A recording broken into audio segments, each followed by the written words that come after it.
de or bu yung di mo buri ko ni ke mo ke jam no lu di sa ayong di de ma mo wa yo porwa mo le ko le jode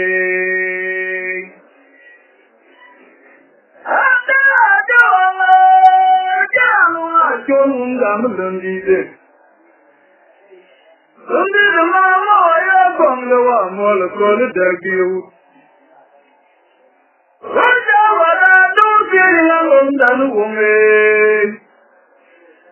Awang isu tiang kumira jurang alom dan gogdawa kiayan banter kweyok. Ana wala tiang alom dan gongya.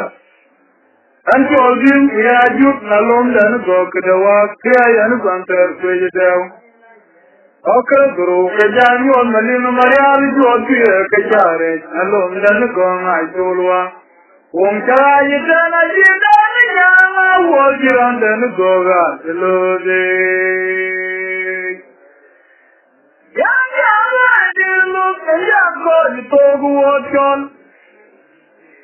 Wanjal mai orang urba marwa dakina wa jenlut. Ari di la banja ko ditogu wachon. Antol mai ora durba marwa dakina wa jenlut. Where you pull my project back in a jambian. Iyal ko jala ni malu jawle. Jangkal gunman meri janjit baki nawa ijanlo. Gong yan mabur jone na dur ku nimrel ko. Manyang lu gong lan jan kama nimrel ko ye kuyan ba joga jala daya. Boy jana da yan dim te giro. Senang iru dia kumila badau. Andi mokwe matut umadong anak gula merba kinawa ijanlut. Gong yan mabur jone yan kama nimrel. Ae lulu gong lan jan ku nimrel ko ye kuyan ba joga jala daya. Wong chala yidana jidana nyama wol jiran dan goga selode.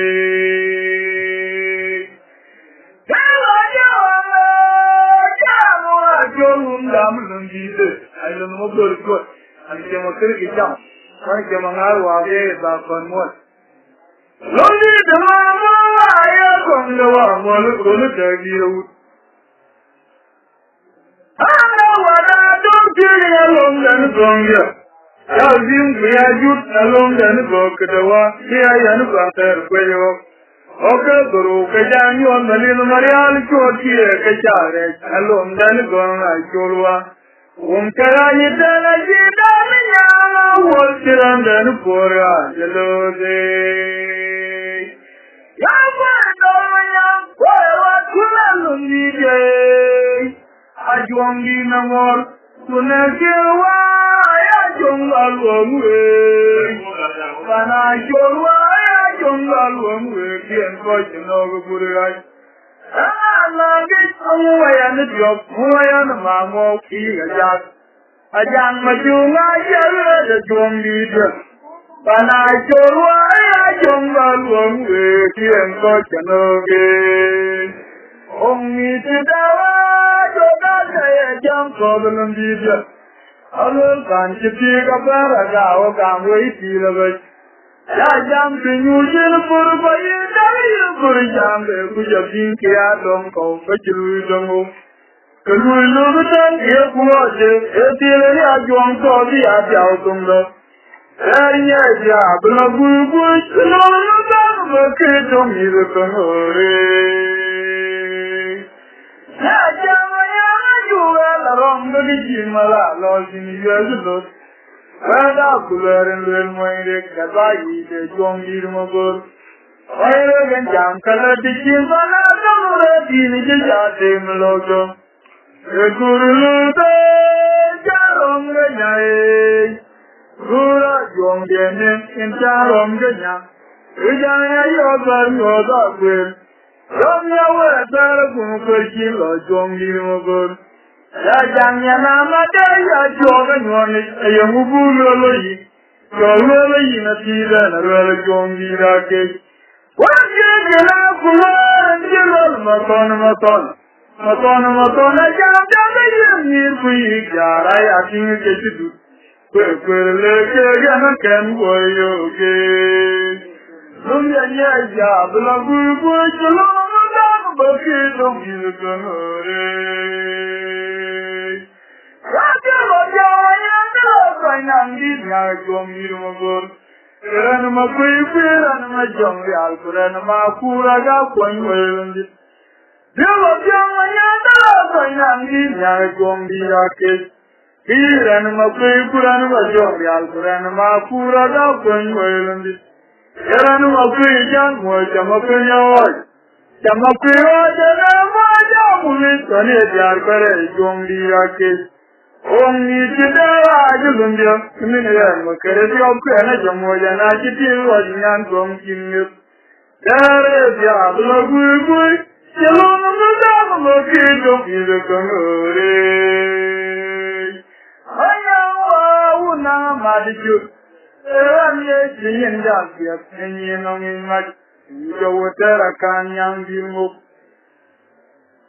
wama gonya una madiju Rabi menyana alwal penyim jokoi Mujawulu rakanyang dilmogya Inajayo gen adal kemo Yara alwal maring dilmog Edari ane kongwam Ugachi monglowi Marega jayo gen adal kayi Kayara alwal akanyang Edari ane konglewi Ugachi monglowi Marega jayo gen adal kamor Kayara bora kondir ngobya Edari ane kongwam Ugachi mong Anajoyo ajagajingwan Yoguloy wale makautoy Aja manyawan merik Aja ngadawele kunyeluk Jongya kebyao Ajongya nepanikyak Abangmo edega wudu merik Yang ye jaren tuan bai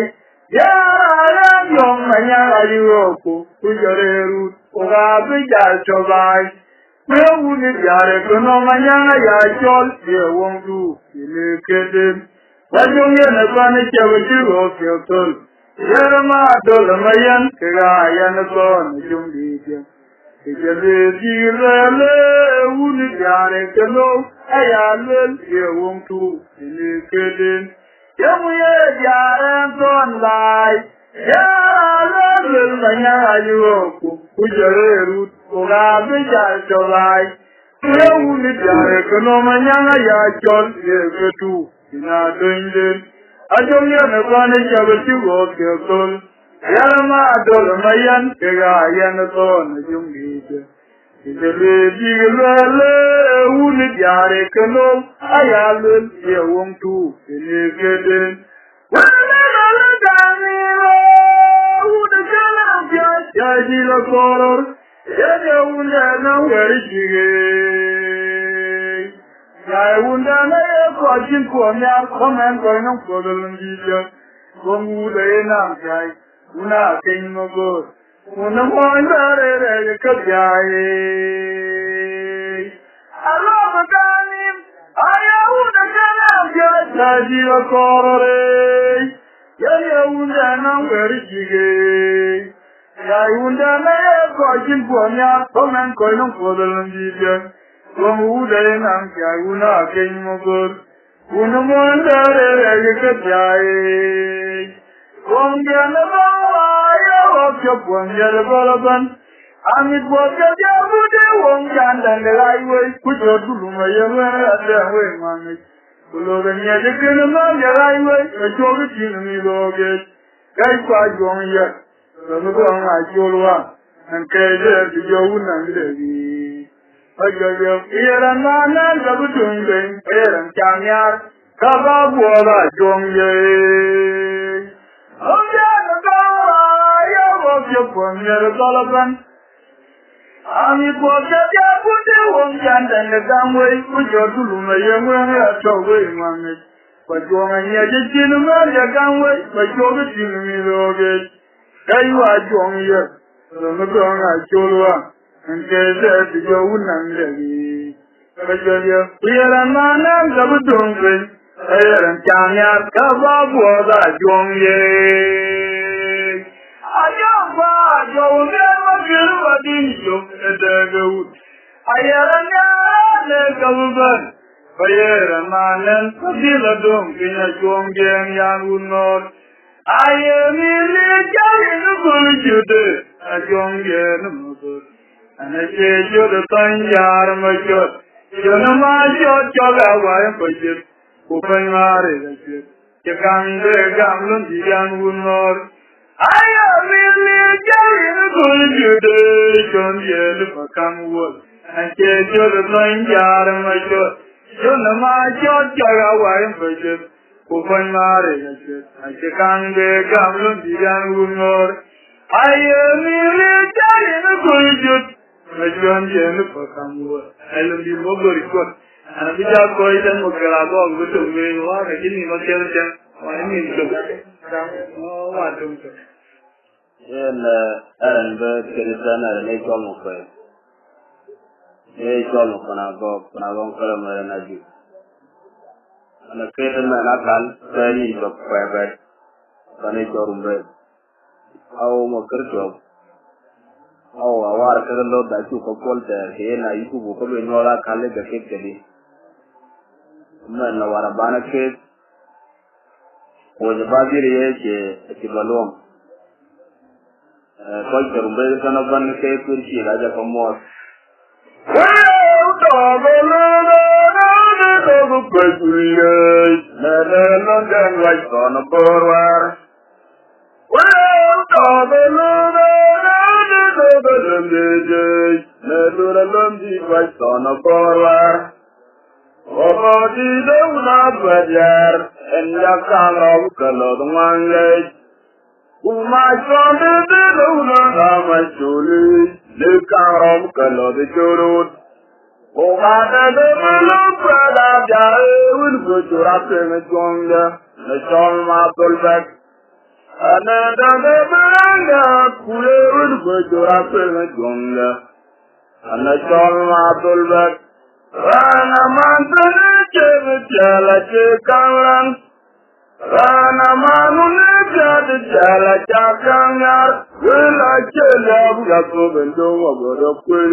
Inatoya gachon mutuwa geyu gajongla. Etele wot kogo. Etule ya biname ane tapen pomer lumya kwerarap. Kale lumya kade ane tabak umer kwejule. Ekukorake. Kuyadana manje lumya. Nedana bakwaga lolo kanyamuk. Oja gonga kutana bobe bari torba jule. Etere. Ananda jari kule jode. Etagi amiyay. Yanga jongi panong anay. Wangway mor kule jode. Ananda jari kule jode. Etagi amiyay. Yanga jongi panong anay. Wangway mor kule jodan. Ene damay yeda peti den tulmolumya. Wangway mor kule jodan. Yanga dikwa wajana makurwa. Ile kuyan tanu na jarnyam. Yanga lodowen makure kwejuya. Ile kuyan tanu na jarnyam. Gunga jajitil makul. Etangwara per. Kujayam dena dulu jai. Aje gunga kodlo de jamban. Wangway mor kule jodan. Ananda kule degay. Etagi amiyay. Yanga jungi parmong anay. Wangway mor kule jodan. Ane jamale kapeti den tulmolumya. Wangway mor kule jodan. Yanga dikwa wajana makurwa. Ile kuyan tanu na jarnyam. Gunga jajitil makul. Etangwara per. Kujayam dena dulu jai. Aje gunga kodlo de jangok. Wangway mor kule jodan. Ona mati jalu na chonde mede. Panaja kangman yamu vajran kwe jode. Ona bali jalu na chonde. Maja kangman yamu vajran kwe jode. Rana dulwat. Aje una wadi kajanlat. Ene jama chebana wadi kajanlat. Lider nuka kode joko kum. Ao madude kau gadu mote. Machara chong manyang. Wana manjirali lori kosa vai. Kasango. Iwadir luga bukwele kine. Ona wadi jano na chojoge. Maja kangman yamu vajongya. Jana kwejot. Rana lirwat. Ache una wadi kajanlat. Ene jama chebana wadi kajanlat. Lider nuka kode joko kum. Ao gadude kau gadu mote. Machara chong manyang. Wana manjirali lori banyu wot. Kasango. Iwadi lunja. Ebukwele kine. Nakada uma wakwewan. Udado uwadi golira gok. Ludere nokile sorsar lunge. Jatora janyan. Ledaga berkoi kongi kwain lunge de chana kaj. Jideng wajona baba. Nakada uma wakwewan. Udado uwadi golira gok. Jere nokile sorsar lunge. Jatora janyan. Ledaga berkoi kongi kwain lunge de chana kaj. Jideng wajona baba. Dende chansu monga lungi nijao. Baraya waya yop. Unabu kankere. Udiri lungi akamurumik. Apaya lungo unabu kankere. Udiri lungi akamurumik. Gunga. Ijibto zay lungo pongo bilwok. Ujalunga lungi tono pule vajunga jao chirgo. Alo dukuta gaban koikum. Kagarkan. Ina warji abu tawtan. Wajinang pamanu ukik gawar lo.